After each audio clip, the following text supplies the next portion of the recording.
नमस्कार सम्पूर्णमा।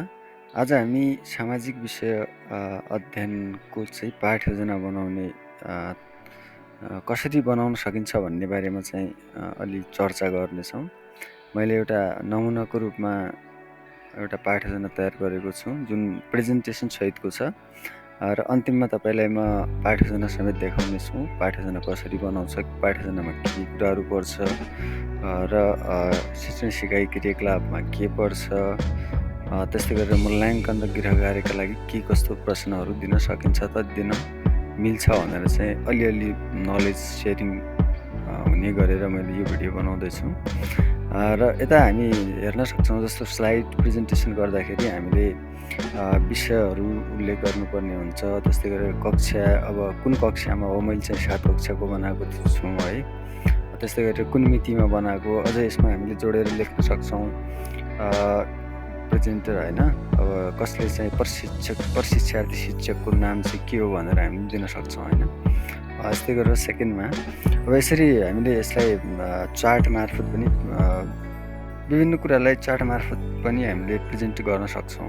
मैले चाहिँ सामाजिक सञ्जालको बारेमा दैनिक पाठ योजना बनाएको हुनाले चाहिँ यो तस्बिरहरू राखेको छु। तपाईँ विभिन्न अन्य तस्बिरहरू जस्तै जुनसँग रिलेटेड जे हुन्छ त्यसलाई चाहिँ रिलेटेड गर्न सकिन्छ। अनि अब यो टपिक नै भइहाल्यो सामाजिक सञ्जालको उचित प्रयोग भन्ने।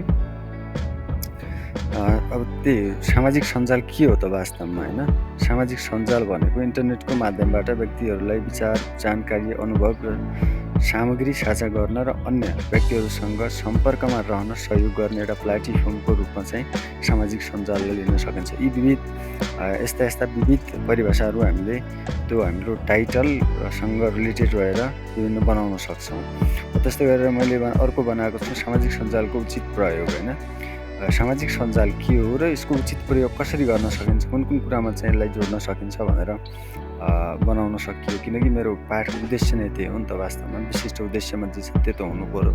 एट फर्स्ट हाम्रो सामाजिक सञ्जालको डेफिनेसन नै हो।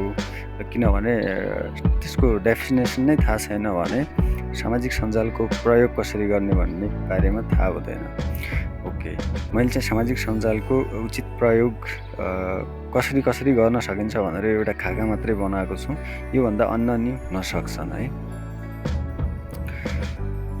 त्यस्तै गरेर ओके, अब मूल्याङ्कनको लागि के कस्तो प्रश्नहरू दिन सकिन्छ, जस्तो सामाजिक सञ्जाल भनेको के हो, सामाजिक सञ्जालको कुनै 2वटा उदाहरणहरू बताउनुहोस् अथवा 2वटा यसको प्रयोगहरू लेख्नुहोस् भनेर चाहिँ हामीले दिन सक्छौँ। अथवा सामाजिक सञ्जालको प्रयोग कसरी गर्न सकिन्छ भन्ने प्रश्न बन्न सक्छ है।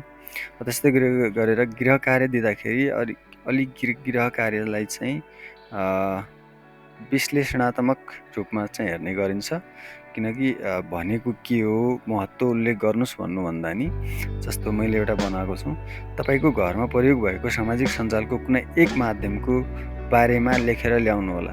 अब यस्तो प्रश्न भयो भने भोलि विद्यार्थीले खोजी गरेर ल्याउन सक्ने, घरमा अब आमा बुवालाई सोध्न सक्ने, हाम्रो चाहिँ कुन टिभी हुन्छ कि प्रयोगमा होइन, मोबाइल भएको हो कि, जस्तो कुराहरू चाहिँ उहाँहरूले खोजी गरेर ल्याउन सक्ने हुन्छ।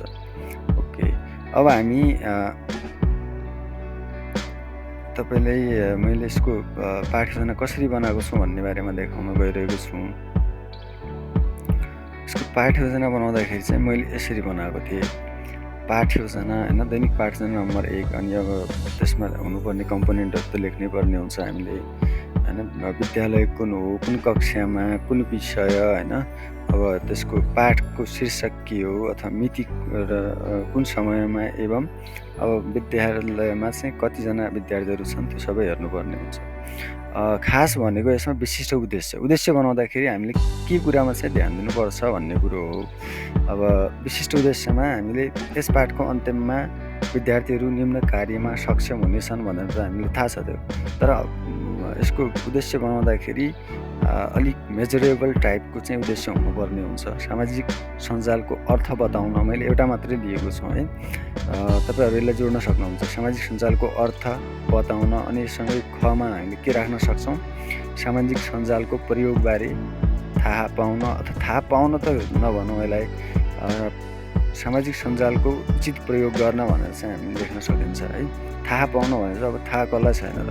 सबैलाई थाहा हुन्छ। त्यही भएर थाहा पाउन यस्ता वर्डहरू युज नगरौँ। यसको जस्तो अर्थ बताउन, यसको प्रयोग गर्न भन्ने जस्ता वर्डहरू प्रयोग गर्दा अलि बेटर मानिन्छ।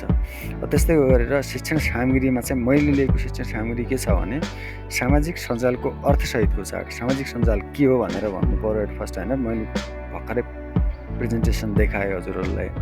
अनि अब यसको के अरे उचित प्रयोग कसरी गर्न सकिन्छ भन्ने पनि त्यही चार्टमा छ होइन।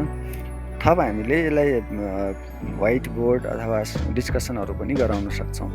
अनि शिक्षण सिकाइ क्रियाकलाप तेस्रो महत्त्वपूर्ण यसको तत्त्वको रूपमा रहेको शिक्षण सिकाइ क्रियाकलाप हो, जसमा चाहिँ विद्यार्थीहरूलाई अब मैले के गरेको छु भने यसलाई स्टार्टिङमा विभिन्न तवरले चाहिँ यसलाई स्टार्ट गर्न सकिन्छ, सुरुवाती गर्न सकिन्छ। जस्तो विद्यार्थीहरूलाई कुनै कविता सुनाएर हुन्छ, अथवा उनीहरूलाई कुनै प्रश्न गरेर हुन्छ, अथवा उनीहरूलाई कुनै चित्र प्रदर्शन गरेर हुन्छ। अब उनीहरूको ध्यानलाई कसरी आकर्षित गर्न सकिन्छ भन्ने हो। तर मैले चाहिँ एउटा फरक ढङ्गले बनाउने प्रयास गरेको छु। विद्यार्थीहरूलाई सामाजिक सञ्जालको चित्र प्रस्तुत गरेँ। मैले चित्रबाट चाहिँ उहाँहरूलाई कसरी चाहिँ आफूप्रति आकर्षित अथवा पढाइप्रति कसरी चाहिँ आकर्षित गर्न सकिन्छ भनेर चाहिँ एउटा नमुना अथवा खाकाको रूपमा प्रस्तुत गरेको छु। चित्र प्रस्तुत गर्दै सामाजिक सञ्जाल के हो भनी प्रश्न सोध्न सकिन्छ होइन, अथवा त्यो चित्र के हो र चित्रले के बोल्छ भनेर चाहिँ प्रश्न गर्न सकिन्छ। जुन जवाफ आउँछ त्यसलाई चाहिँ अब सिकाइ पाटी, सेतो पाटी, कालो पाटी अथवा हाम्रो व्हाइट बोर्ड जुनसुकै बोर्ड भयो नि त्यसमा टिप्दै जाने होइन, र छलफल गराउँदै यो हो कि होइन, यो किन हो भने किन हो, होइन भने किन होइन भन्ने जस्ता विविध पक्षहरूमा छलफल गराउँदै अब आफूले लेखेको चार्ट जुन मैले भर्खरै प्रस्तुत गरेँ त्यो चार्टहरू देखाउन सकिन्छ होइन। अनि सामाजिक सञ्जालको उचित प्रयोग कसरी गर्न सकिन्छ भन्दै प्रश्नहरू गर्न सकिन्छ, अथवा के हुन सक्छन् भने त्यसलाई पनि सेतो पाटीमा टिप्दै जाने र छलफल गराउँदै अन्त्यमा उदाहरणसहित प्रश्न पार्न सकिन्छ। अन्ततः माथि उल्लेखित सम्पूर्ण विषयहरूको सिकाइ जाँच अब यसलाई सिकाइ जाँच त नभनौँ, विषयवस्तुहरूको सारांश छोटकरीमा चाहिँ स्पष्ट पारिनेछ अथवा पार्न सकिन्छ भनेर चाहिँ हामीले दिन सक्छौँ। अनि मूल्याङ्कनको रूपमा सामाजिक सञ्जाल के हो यो भर्खरै मैले एउटा प्रेजेन्टेसनमा देखाइसकेँ। अनि तपाईँहरूलाई गृह कार्यको रूपमा पनि अघि नैको गृह कार्य हो। ओके, धन्यवाद है।